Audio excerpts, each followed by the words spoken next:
salvation in a far and distant land. Two rusty nails pierced two precious hands. There a man named Jesus for silver was sold on an old rugged cross. Love story was told. Oh, what a story. I love you was written in blood. Rivers of mercy were flowing between two thieves was the sun. The ransom was paid for every man's soul on an old rugged cross. The great love story was told.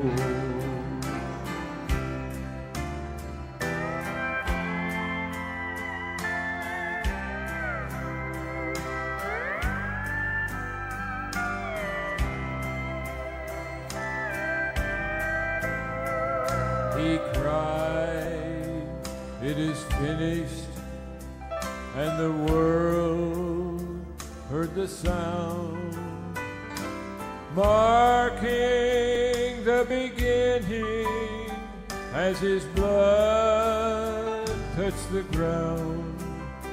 A master plan for living on Mount Calvary engraved such expression of love is salvation today. Oh, what a story. I love you was written in blood. Rivers of mercy were flowing from the matchless fountain of love. The ransom was paid for every man's soul on an old rugged cross. The great love story is told. Oh, the greatest love story is the old rugged cross.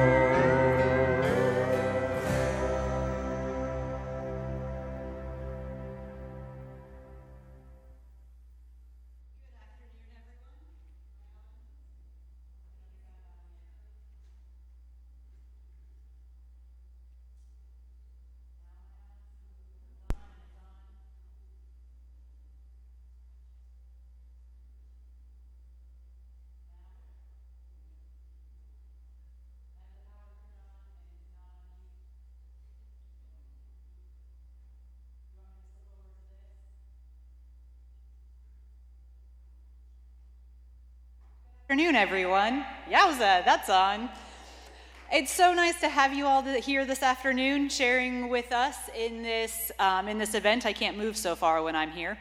I believe that most of you, or all of you, know. Some of you might not. I work for a mission organization called Experience Costa Rica There is a board of directors here in Indiana, and I am the executive director, and I'm the entire staff. They sent me to Costa Rica to serve as a missionary there. Two of our board members are here this afternoon. Marcia Riggs is one, and Hope Chambers over there on the other side is another one. Jeremy Moss is currently the president of the board. Many of you know him. And my friend Michelle Schreier, who worked at Pine Creek Camp, some of you might recognize that name. She lives down closer to Indianapolis, so probably most of you don't know her. But the four of them are currently the board of directors, and they have sent me there. And as an organization, as a mission, we have decided through a series of events that I'd be happy to tell you if you're interested later, we'll be building English classrooms for the teachers at the public school in LaFortuna. So today is a fundraising event towards those funds, and we have a couple of guest speakers brought in specifically from Costa Rica. They are the teachers at that school, the English teachers. They'll be sharing with you some of the ways these classrooms are important. Marcia Riggs will be sharing with you some of the ways, and then I will be sharing with you again at the end, at the conclusion of this, bring some more details together for all of you. So in the meantime, we're going to be enjoying some beautiful music from a few different people, starting off with Mr. Steve Kitts.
while they turn off all of those.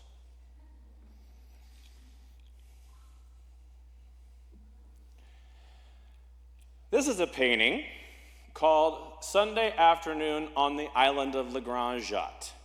It is from the 1880s. It is from a French painter by the name of Georges Seurat.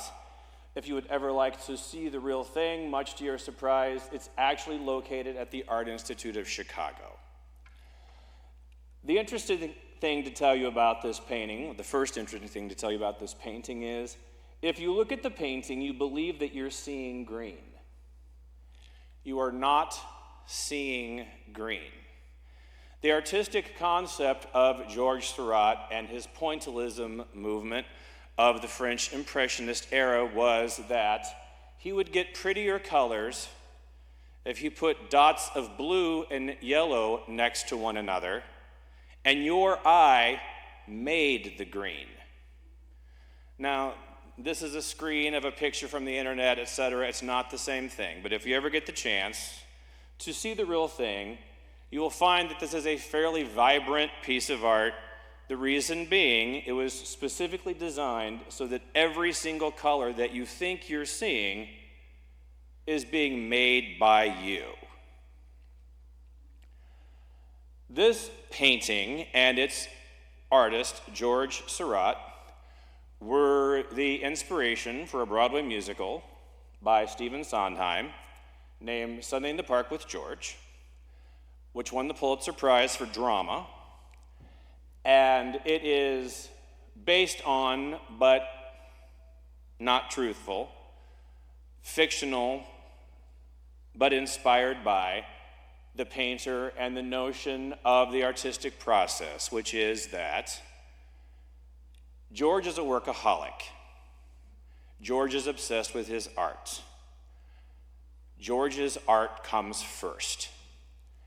And he has had a series of relationships with ladies who believed that they should and or would come first. And invariably, eventually, they take issue with the fact that they have not come first.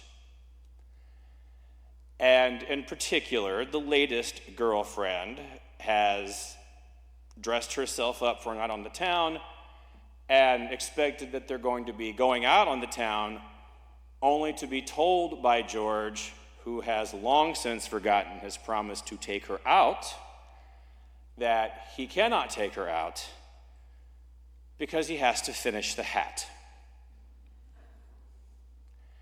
And that makes sense to him. It does not make sense to her, and they are never going to be able to have a relationship, and he is probably never going to be able to have a relationship until he can have a relationship with someone who was comfortable coming in second to the hat. And that's a rather lengthy explanation for a song, but it's a song by Stephen Sondheim. I'm particularly fond of Stephen Sondheim, but Sondheim never tells boy-girl happy ending stories. They're always complicated and virtually make no sense out of the context of the show. So on the one hand, I could have just stood here and sung the song and you would have clapped politely at the end of 5 minutes of yammering. Now you've sat through this yammering so that I can sing the song. You were going to get yammering one way or the other, is the point of it. This is the painting, Sunday Afternoon on the Island of Le Grand Jatte. It is from the show Sunday in the Park with George. And this song is about George and his particular need to finish the hat.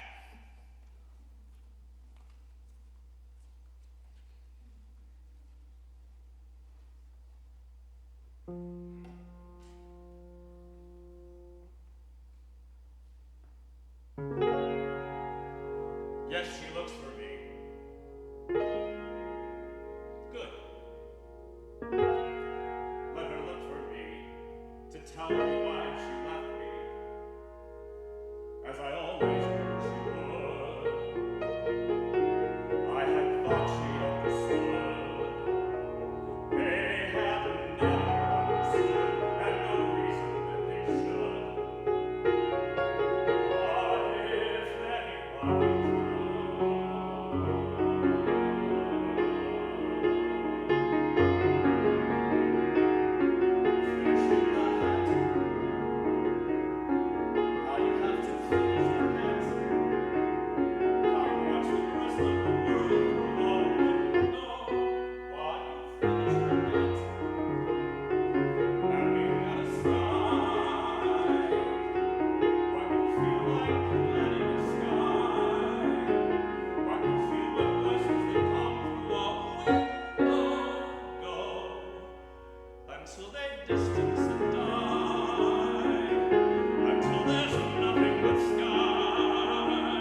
toe tapper, kids.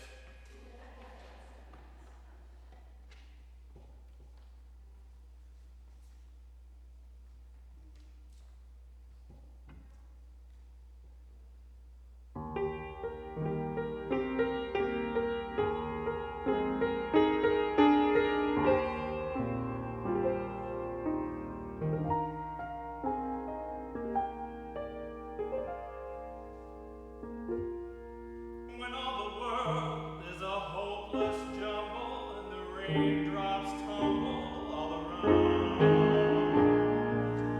heaven opens a magic way.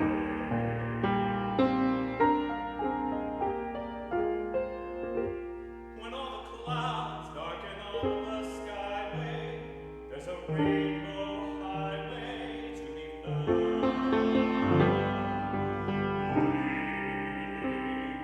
From your window to a place beyond the sun, just a step beyond the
someday I'll wish upon a star and wake up where the clouds are far behind me,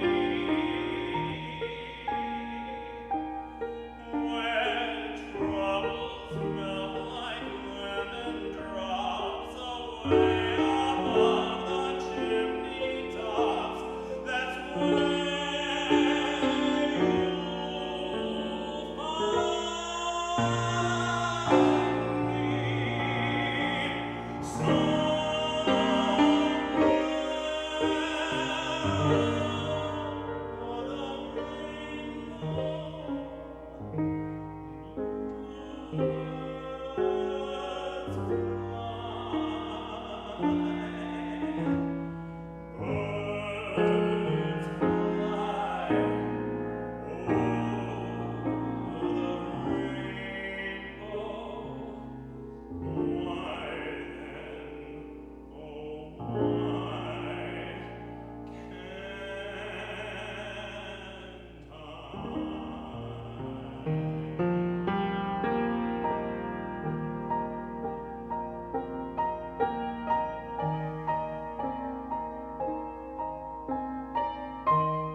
Thank you, Steve. Thank you, Mike.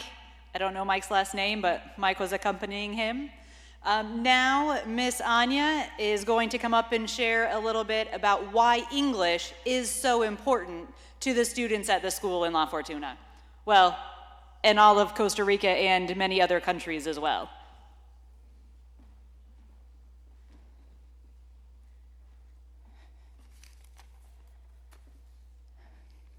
Good afternoon. I am an English as a second language teacher in La Fortuna, Costa Rica, and I work in a public elementary school. So I can tell you that learning a second language in the first years of life can impact kids' lives and create opportunities in their adult life. Kids are amazing. That is not something new. But I want to tell you a story that happened some time ago. I was teaching my fifth grade kids how to meet new friends and be polite. We were practicing and role-playing different situations. It was fun.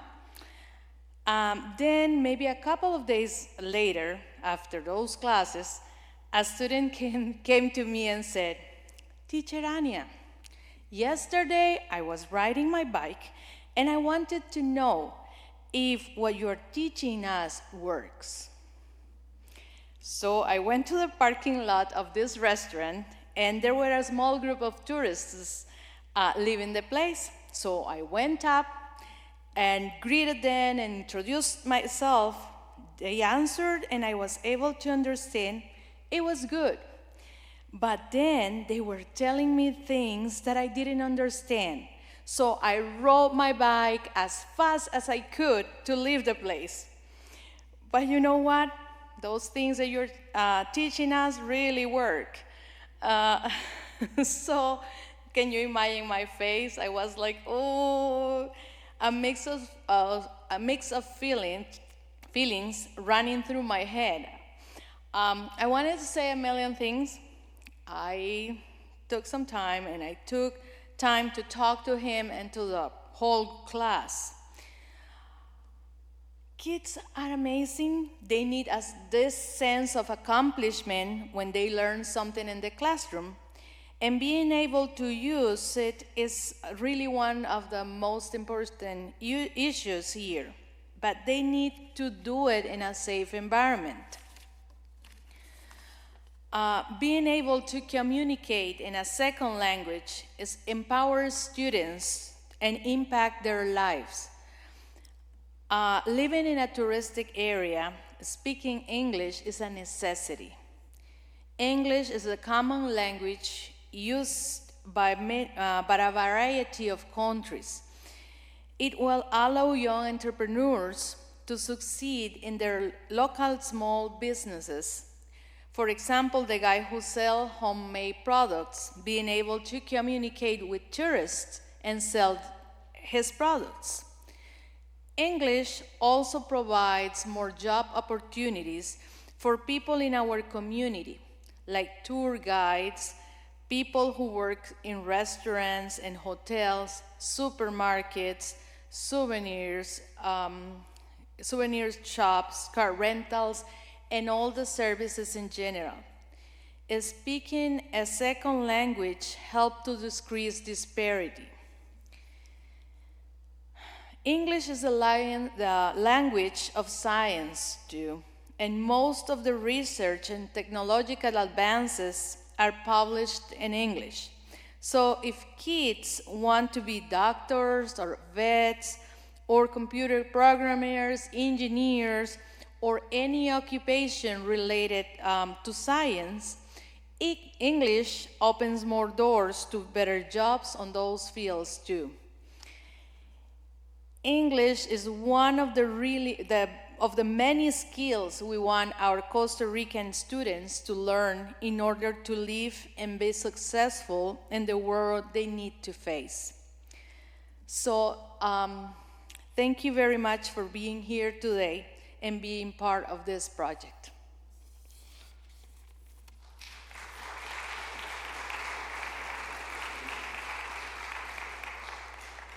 I think sometimes those of us who learned English as our native language forget or don't realize how important it is that English is a language that we speak. Because we speak it and other people do. We expect or trust that other people are going to know English. I see a foreign language teacher nodding their head emphatically. We don't always think about that. So thank you, Anya, for sharing with us how important that is, especially for people for whom it's not their native language. And now, Miss Carol Blair is going to bless us with a couple of songs herself.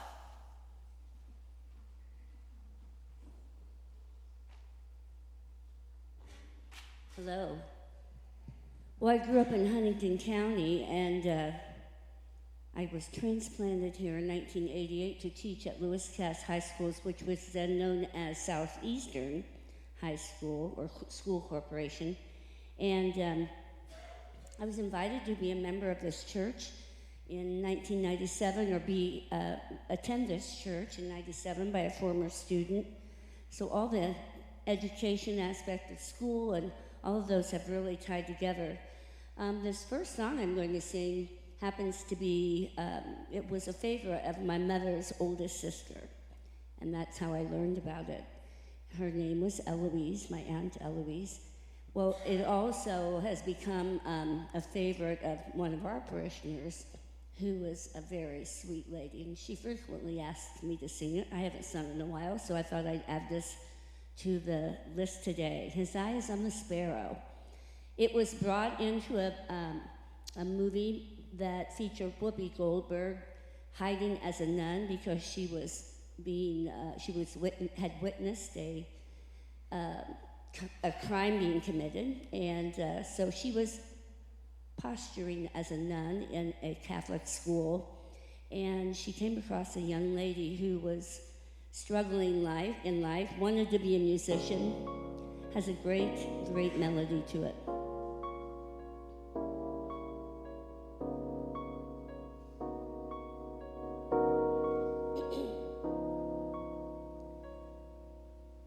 Why should I feel discouraged?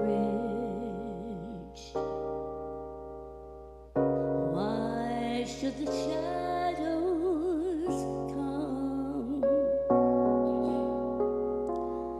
Why should my heart feel lonely and long for heaven and home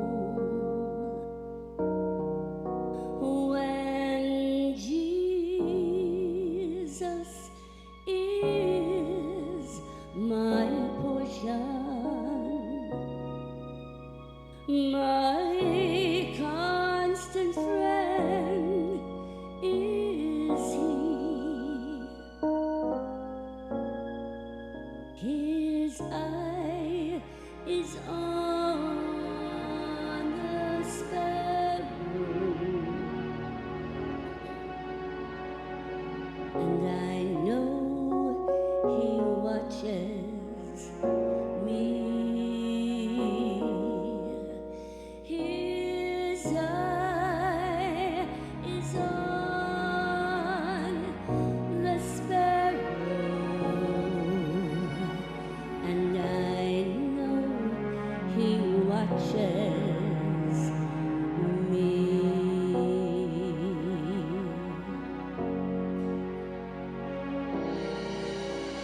I sing because I'm happy.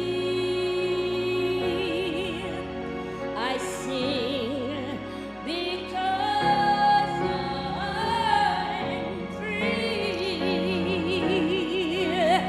His eye is on the sparrow, and I know He watches over me. His eye is on the sparrow,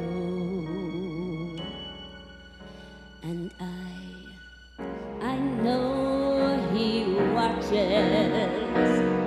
I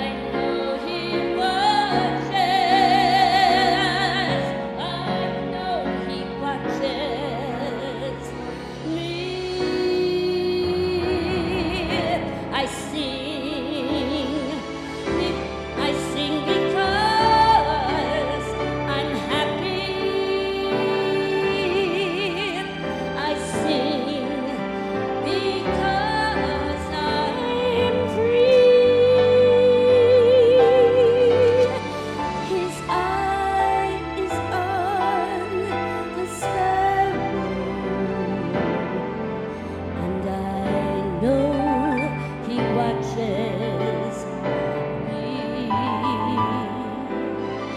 His eyes on the sparrow, and I know he watches me.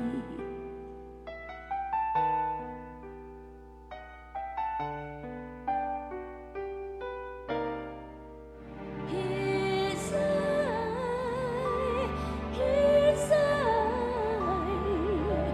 his eyes on the sparrow. His eyes on the sparrow.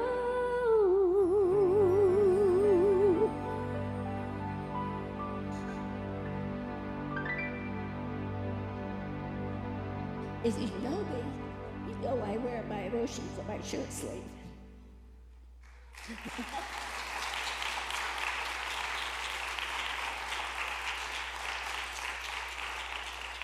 So in 1977, I was 17 years old when I graduated from high school. I went to school with my stepsister, who was exactly, to the day, we were 7 months apart. She was the tomboy, and I was the shy, believe it or not, shy, quiet, bashful, prissy one. I still might be prissy, but I'm definitely not shy anymore.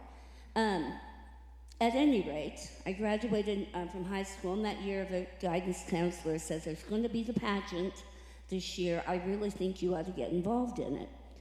It was the Miss Huntington Heritage Day pageant. I sound like a baritone today, by the way. I'm really a soprano. So I said, okay, I'll do that. She said, well, you'd have a chance to win some scholarship money to go to school. I graduated in the middle of my class, 560-some students. I was not a straight A student. I was a straight A student in business classes and music, but not in other things. I could have been, I just didn't try very hard. At any rate, so I got involved in the pageant. I think there were 11 girls maybe, and I ended up winning that pageant. And I was Miss Huntington 1977, Heritage Days. That sent me to Miss Indiana, which is a part of Miss America. So the pageant was the next summer. I ended up being the youngest girl out of 27 girls from the state of Indiana, and I came in the top 10, which was pretty good, because a lot of those girls had been there 2 and 3 times to compete. That was my first time. So it helped with some school money, going to college, and opened a lot of doors for a lot of other things. This is a song I sang when I won Miss Huntington. Billie Holiday was an old blues singer.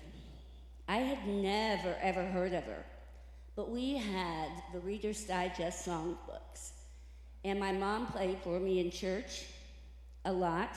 That's how I got started singing. And I took piano lessons, 5 of us, 7 kids. We were a blended family when that wasn't popular. 5 of us took piano lessons.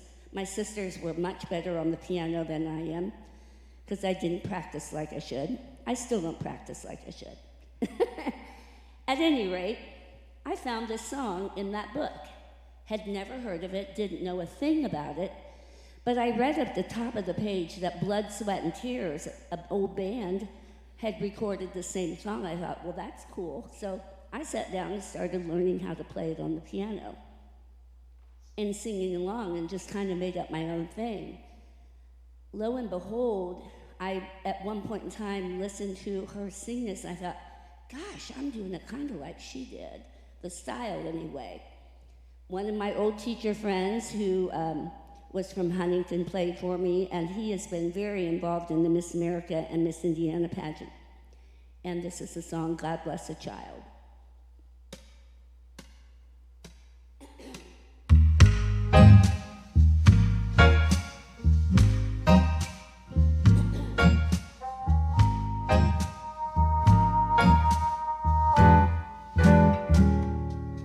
Them that's got shall get, them that's not shall lose. So the Bible says, and it still is news. Your mama may have, and your papa may have, but God bless the child that's got his own, that's got his own.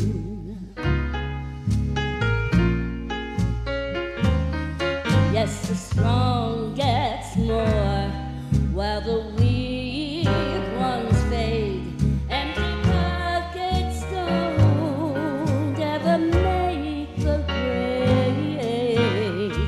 Your mama may have, and papa may have, but God bless the child that's got his own, that's got his own.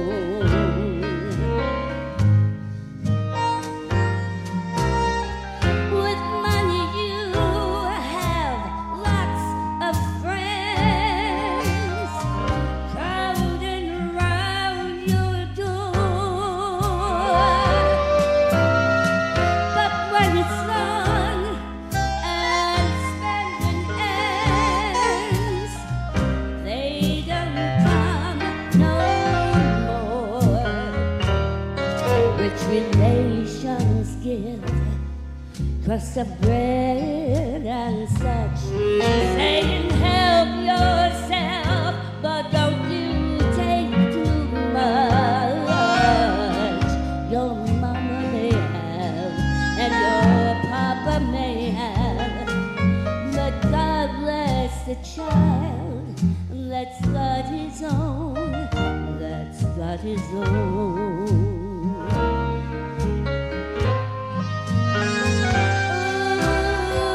Money, you've got lots of friends crowding around your door. But when you're gone and spending ends, they don't come no more. Rich relations give crust of bread and such, saying help yourself, but don't take too much. Oh, mama may have, papa may have, but God bless the child that's got his own, that's got his own.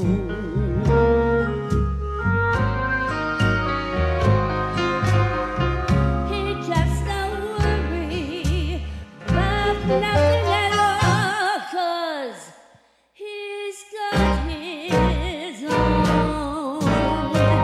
Yes, he's got his own.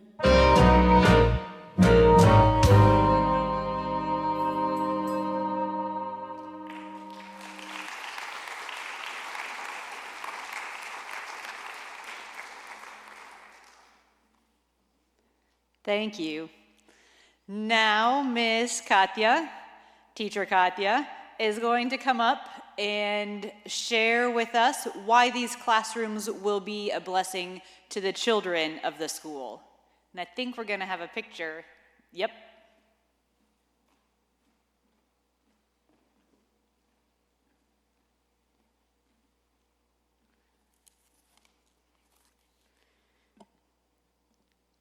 Good afternoon. My name is Katya. I am an English teacher at LaFortuna School.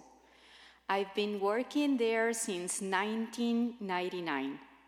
It's a pleasure to be here sharing our experience as teachers and telling you why it's important for the kids to have English classrooms.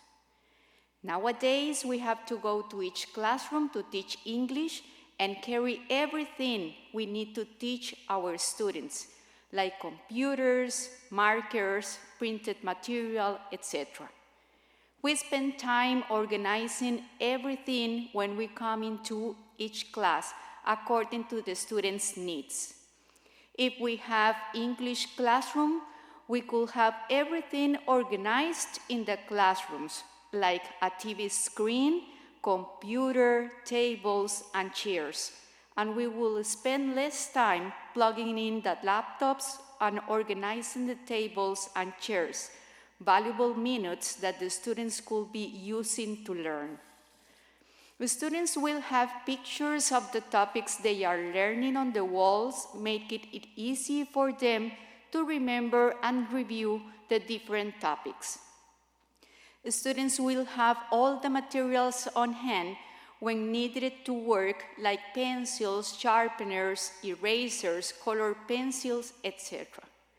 They will have different spaces for when they finish their work, like a reading corner, game corner, or art corner, spaces where they can practice their English knowledge. We believe that being in a room surrounded by English words and decorations will help them focus on learning the language and have more tools readily available to them. Thank you for being a part of making this dream a reality for the students of LaFortuna School. Thank you for your attention.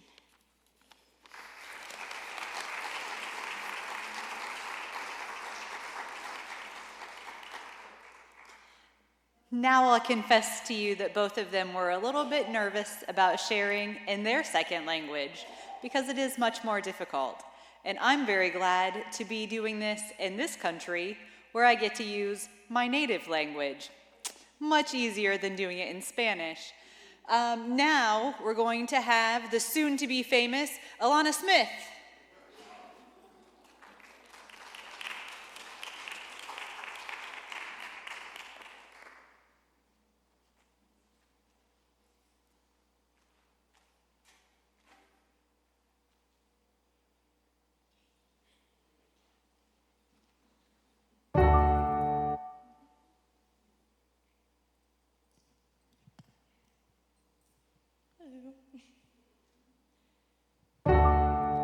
Where are you now when darkness seems to win? Oh, where are you now when the world is crumbling? Oh, I hear you say, I hear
I look up.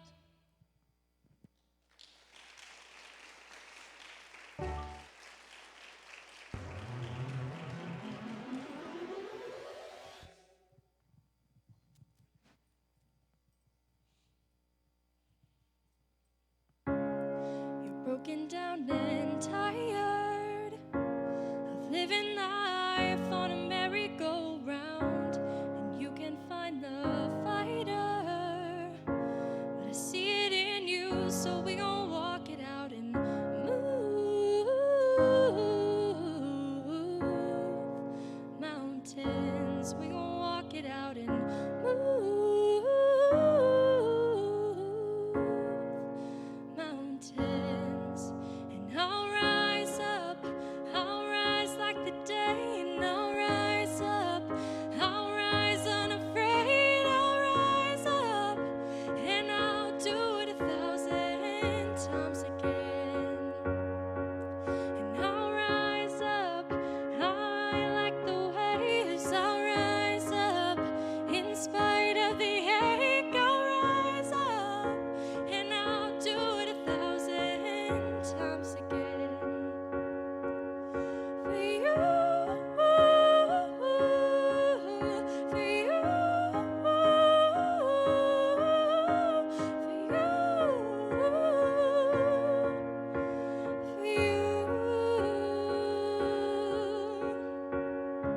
When the silence isn't quiet and it feels like it's getting hard to breathe, and I know you feel like dying, but I promise we'll take the world to its feet.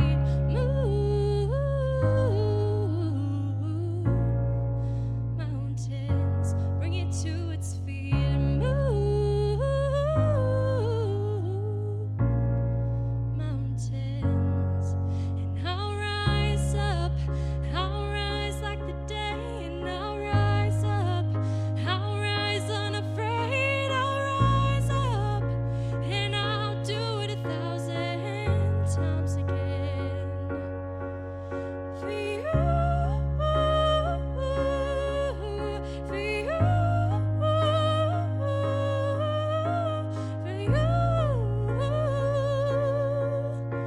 for you.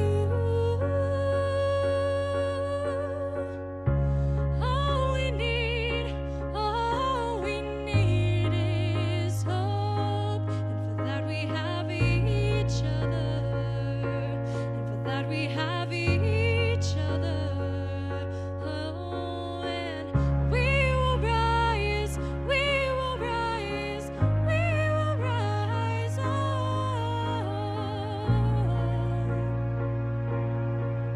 We'll rise, and I'll rise up, I'll rise like the day, and I'll rise up, in spite of the ache, I'll rise up 1,000 times again. We'll rise up, high like the waves, we'll rise up, in spite of the ache, we'll rise up, and we'll do it 1,000 times again. For you, for you, for you.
Sometimes I think I got nothing good to bring, but you look at my heart and you tell me that I've got all you seek.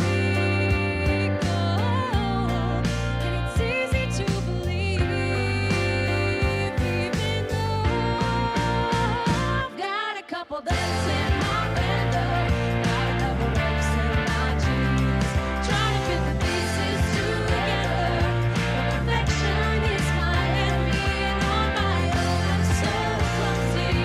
But on your shoulders I can see I got a couple dents in my fender, got a couple rips in my jeans, trying to fit the pieces together.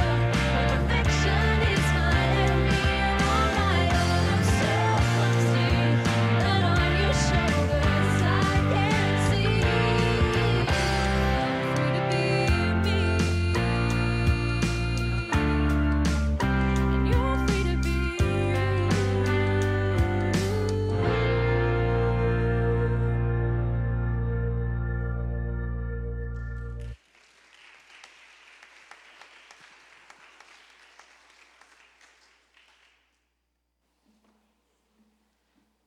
Thank you, Alana. And now, Miss Marsha Riggs is going to share with us why these classrooms will be a benefit and so important to the teachers themselves. I don't know what kind of drama she has ready for you all.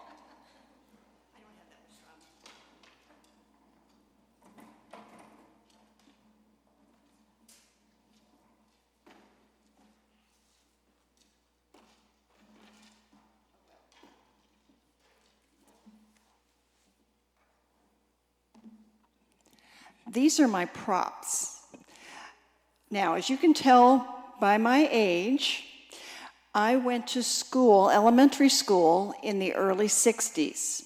The school I went to was Lakeside Elementary, and it was outside or in a new suburb of Chattanooga. A couple things that were going on in the early 60s in schools. It was the importance being recognized of art and music. And at Lakeside Elementary, we were a brand new suburb, lots of new houses. It was overcrowded. So these teachers did not have a classroom. I remember the Bible teacher in particular came in with a big easel and a felt board. You could teach religion in those days. Tells you how long ago it was. And she would come in, and I remember the huge cart from the art and music teachers. They would just roll them down the hallways. That's what they had. They didn't have offices. They probably had a shelf somewhere, and this had to be a hassle. Now, I'm speaking from the point of a teacher, but I'm going to piggyback on what Katja said. No classroom, no decorations, no showing the students' work, no bulletin boards. And I know that most of you know in this country, particularly elementary teachers, are evaluated on their classroom environment, because students learn from their environment, they appreciate having their work displayed, and it's fun. It's fun to see their work. So please keep that in mind. Also, I'm thinking, if Anya or Katja are rushing to another class, they may forget something. They can't go back and get it. They can't leave the students alone. If a student asks a question, maybe it's a question that they could answer with an artifact or a book that they have elsewhere. They can't do it. And you know, particularly elementary students, although all students, when they have a question, they want it answered. And they look to that teacher to know everything. And we know you do. So those are some. If you finish a lesson early, you might have games in the classroom, you might have puzzles, you might have books. If you're moving from classroom to classroom, you don't have those. So from the teacher's standpoint, a classroom is essential. Also, I don't know if I should say this, but I have never understood when teachers in the elementary school get to take breaks for themselves. And if you're moving from class to class, you don't get a break at all. Am I right? So please. As a board member and a retired teacher, one thing I admire, but I think you ought to know, is school in LaFortuna is overcrowded, like mine was in elementary school. They run 2 shifts. Teachers are there at 7 o'clock classes start, and they get over at 5. 5:40, what? 5:40? Okay, so they are, other than maybe lunch and a couple of breaks, they are there from 7 o'clock to 5:40. Imagine being there from 7 o'clock to 5:40 and still having to do your lesson plans, get everything for your card on the next day, and get your planning done. That is going to be the advantage of English classrooms for those teachers. Thank you for what you do for your students.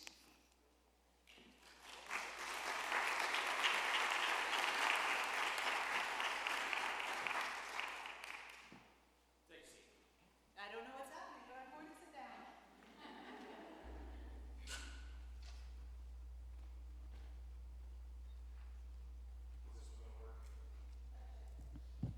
Is this going to work?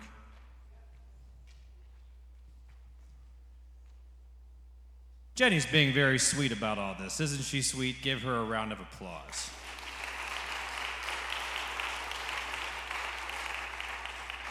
She's being very sweet about how she's describing all that to you. I think that's great. Give her a round of applause. It's not my style.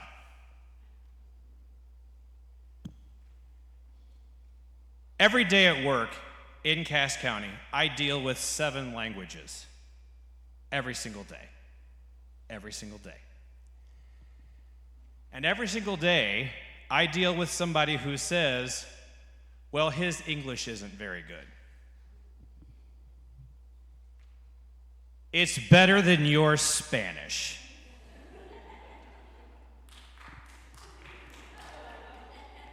This is what you need to know about this. This is the part that's not nice. This is about how hard these people are working. I don't know them. I don't know them. But I will tell you this. In a previous life, I taught English as a second language to adults at a language school in New York City. And I will tell you this. Most languages are built on about 50,000 words. English has more than 1 million. We have so many words because we get to make them, because we have the money. And when you have the money, you make the words, and then everybody else has to learn them. Also, the other languages with fewer rules, fewer words, I should say, have rules. You can construct a sentence the same way every time, and you're probably pretty close. English is a mess. It's one of the 3 hardest languages in the world for anybody to learn. And don't congratulate yourself for learning it because you're doing it wrong. So this is what I would suggest as cocktail party conversation at the reception that's going to happen. This is your homework. You've all got pieces of paper in front of you. Get out your paper, get out your pencil. Because I can see at least 3 ladies who have taught English to children in this room, and they're going to grade your papers. Number 1, I want you to spell the word there.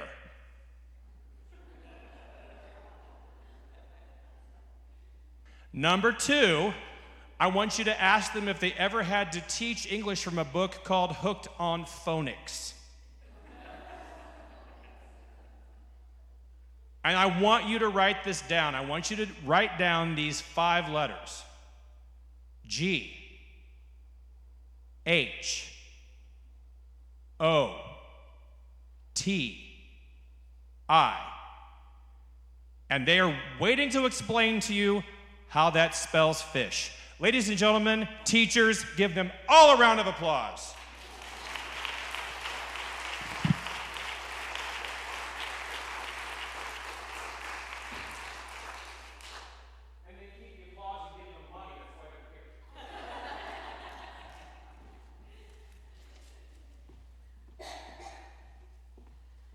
I almost feel like I should just end on that last note, but there were a few more things I wanted to say.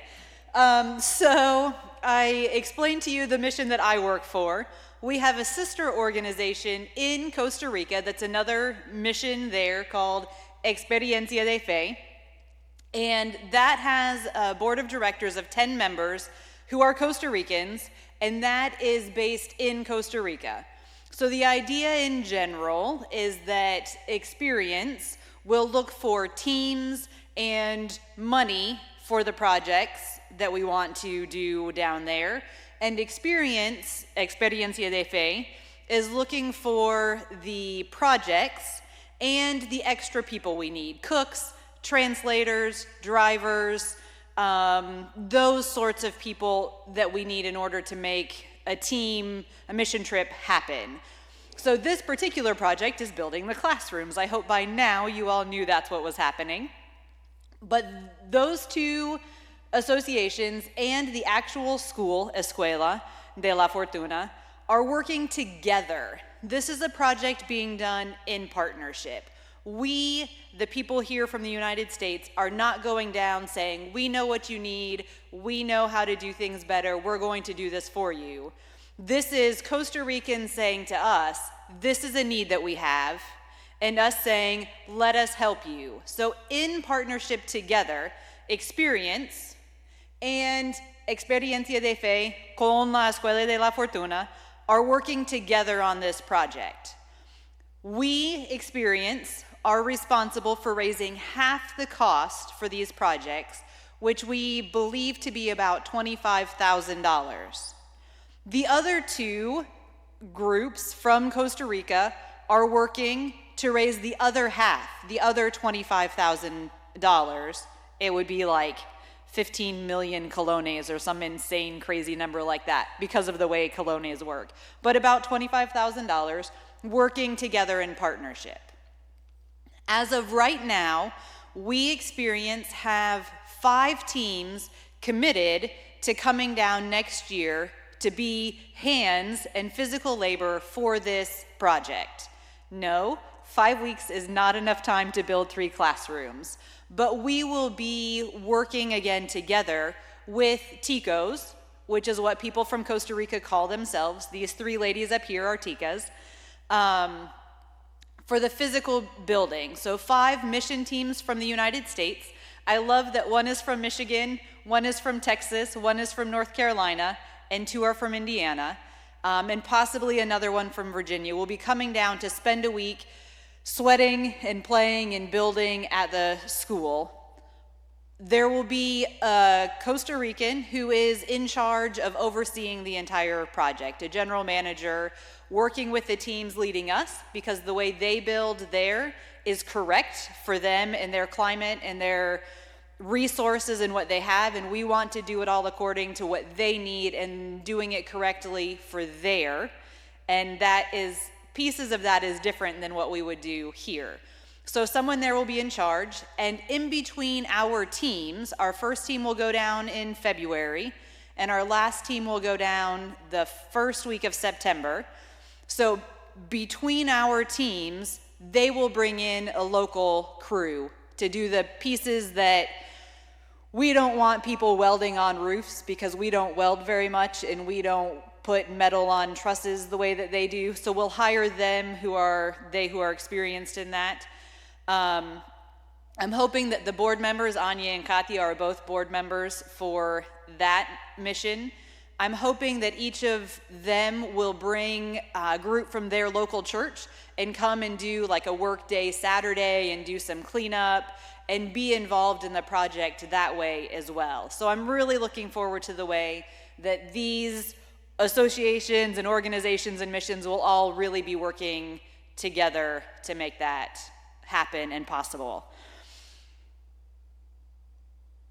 What's my next slide up there? Let's make sure I don't forget anything. Okay, so if you have questions about this, Anya and Katya and Anya's daughter, Fernanda, are here, and I'm here. We're happy to have conversation with you, talk to you about that. Mom and Dad have both been to Costa Rica and know about the project. Hope has not been to Costa Rica yet, though she's one of the people leading a team down next year. She would be happy, she's on the board, she would be happy to talk to you, I trust. She's nodding, about the mission and what we do. Joyce has been there on a mission team. She would probably be happy to answer questions. Marcia has been there several times and twice and is on the board. Denise is hiding in the kitchen, but she has been down on 2 mission trips also and would be happy to talk to you about what it's like down there or what we do down there. So feel free, especially during our next part of the afternoon, to have those conversations with any of us. We are here and around. This, as Steve made very clear, is a fundraiser. That is why we are here today. There are 3 different cans here across the back of the fellowship hall, and there's one more in the sanctuary and one more in the fellowship hall. You are welcome to place cash or a check made out to Experience, CR, in any of those cans. Here or there, it's all going to the same place, to the classrooms. There's also the website address, if you want to give online, and a QR code that takes you to that same address. So if you're an online person and want to make a donation that way, that can be done. Please clearly mark whichever way you're giving, not cash here, we all know that, but checks or anything done online, please make sure that it's very clearly marked that they're for the classrooms so that we know, get that all put towards the classrooms. There are little pieces of paper next to each of the cans that have the QR code and the physical mailing address and the online address. If you want to take one of those and share them with somebody else, or take them home and pray about how much you want to give. If you want to give again in another 3 or 4 months, you're welcome to take one of those cards. They'll be mailed to Experience, and that will all go towards that. We are raising funds at least through the end of the year. We're hoping to hit that $25,000 by Christmas.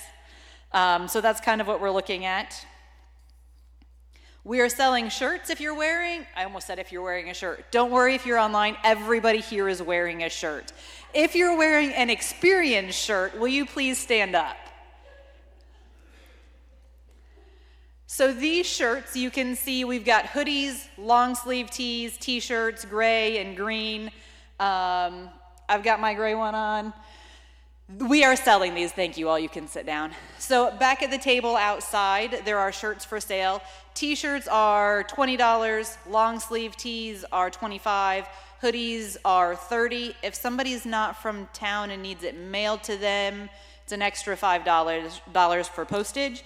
Make sure you give us your address if you need us to mail it to you. And if you're local, please make sure you put your phone number down so that we can get a hold of you and let you know when they're done. I think Mom will have a time set up when people can come by and just pick them up at church so she doesn't have to deliver everywhere across multiple counties. So make sure you get us that information. Again, the same payment methods can be used, but make sure that you write shirts on those payments so that we can get it designated to the right thing. I send a newsletter update, an email newsletter every month or 2 or 3, depending on how exciting my life is and how busy I have been. There is a sign up for that also on the t-shirt table. So if you want to get my newsletter and do not get my newsletter, you can put your name and very clearly your email address, and I'll get you added to that list.